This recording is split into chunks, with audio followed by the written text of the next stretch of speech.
बदले हुए घटनाक्रम को और पूरी इस मणिपुर के हालात को सर? अब क्रोनोलॉजी समझिए। गृह मंत्री बार बार कहते हैं ना, आप क्रोनोलॉजी समझिए।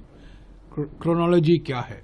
कल 10 तारीख को कांग्रेस पार्टी द्वारा एक अविश्वास प्रस्ताव लाया जा रहा था विधानसभा में, मणिपुर की विधानसभा में। कई दिनों से बात चल रही थी, पर नोटिस कल का था।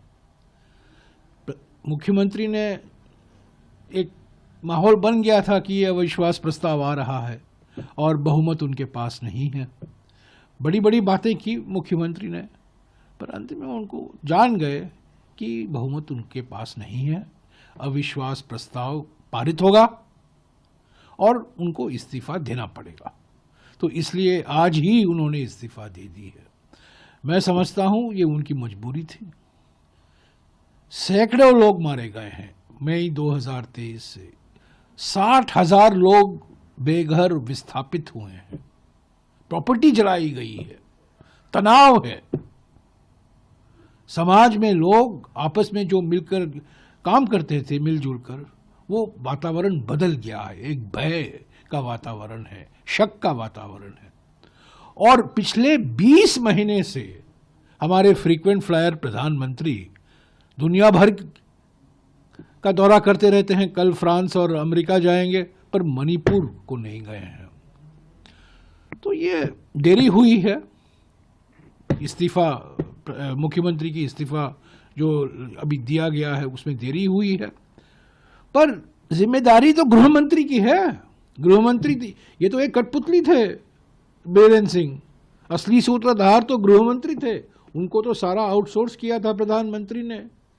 गृह मंत्री क्यों अपनी जिम्मेदारी नहीं पहचानते हैं? इस्तीफा तो उनको देना चाहिए। और प्रधानमंत्री 20 महीने से क्यों नहीं गए हैं मणिपुर? सब देशों, दुनिया भर का भ्रमण कर रहे हैं, हर राज्य में जा रहे हैं, चुनावी प्रचार कर रहे हैं, उद्घाटन कर रहे हैं, इनॉग्रेशन कर रहे हैं, पर मणिपुर नहीं गए हैं। और अभी अभी मैंने पढ़ा 20 तारीख को, यानी कि फरवरी 20 को वो गुवाहाटी जाने वाले हैं। गुवाहाटी से इम्फाल तो आधे घंटे का बिल्कुल प्लेन राइड है प्राइम मिनिस्टर के जहाज में।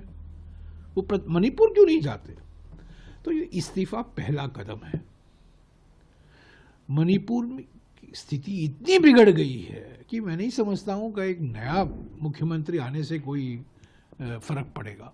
सवाल ये है कि इतनी भारी बहुमत मिलने के बाद भी फरवरी 2023 को जनादेश मिला था बीजेपी और उनके सहयोगी दलों को, एनडीए को, भारी बहुमत, प्रचंड बहुमत, पर उसके बावजूद 15 यानी कि फरवरी 2022 को जब चुनाव हुआ था, 15 महीने के अंदर मणिपुर जलने लगा। क्यों?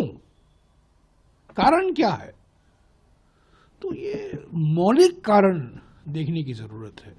प्रधानमंत्री ने अपनी जिम्मेदारी कबूल नहीं की है। गृह मंत्री बिल्कुल असफल हुए हैं, असमर्थ हुए हैं। इस्तीफा तो गृह मंत्री को देना चाहिए और प्रधानमंत्री को फौरन मणिपुर का दौरा करना चाहिए।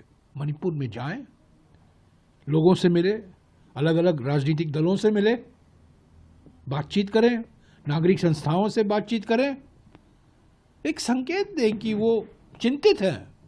और मणिपुर को बार बार कहते हैं डबल इंजन सरकार, डबल इंजन सरकार। वहां तो कोई इंजन नहीं है, केंद्र का इंजन भी नहीं है और राज्य सरकार का भी इंजन नहीं है। तो आप लोग समझते हैं